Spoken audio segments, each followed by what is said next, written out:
Here, down below by the altar. Wait, by the crypt. We will go by the crypt. So we just finished our tour. And now there's a lot of people here. More people. So we are going to the crypt under the altar.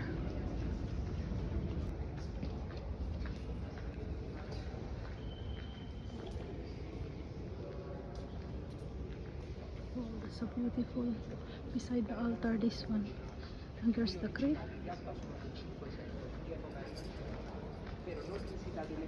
We go to the crypt here. Crypta. Crypta de Gennaro. Crypta. So we go in the crypt. Wow, crypta is so beautiful.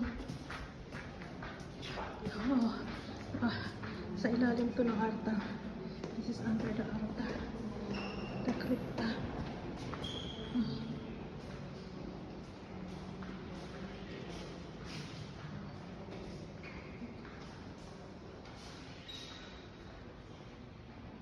Nakalibing dito sa ilalim ng altar.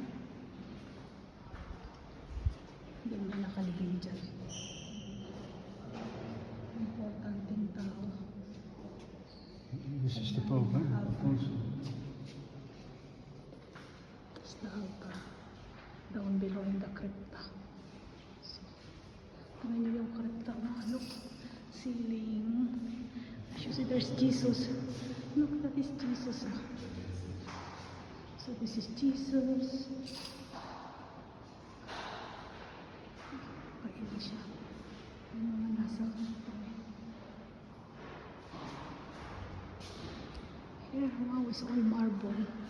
Yan yung marble, yung ano ng crypta sa ulo. Grabe talaga yung hirap ng ginawa dito sa crypta na ito. Look. Yung mga ano talaga, inukit talaga siya. Yung mga santo.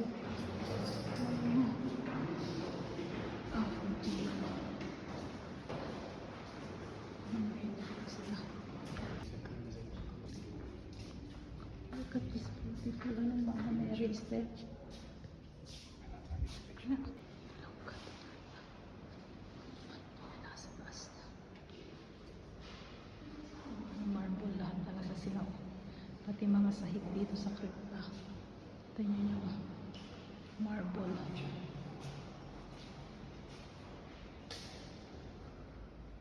It's all marble. Pati mga haligi sa ilalim. Tingnan nyo.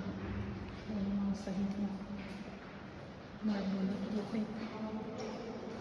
Ganda ng crypta sa ilalim ng ano. It's under the altar of the dome here in Napoli.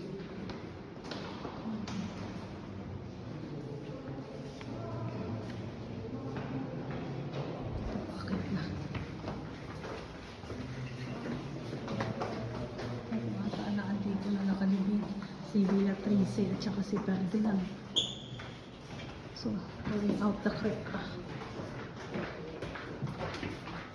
Labas na kami ng crypta. Gusto na yung makikita mo. Ayan ulit. The crypta. Yung crypta, sabi ko sa inyo, nasa ilalim siya ng altar.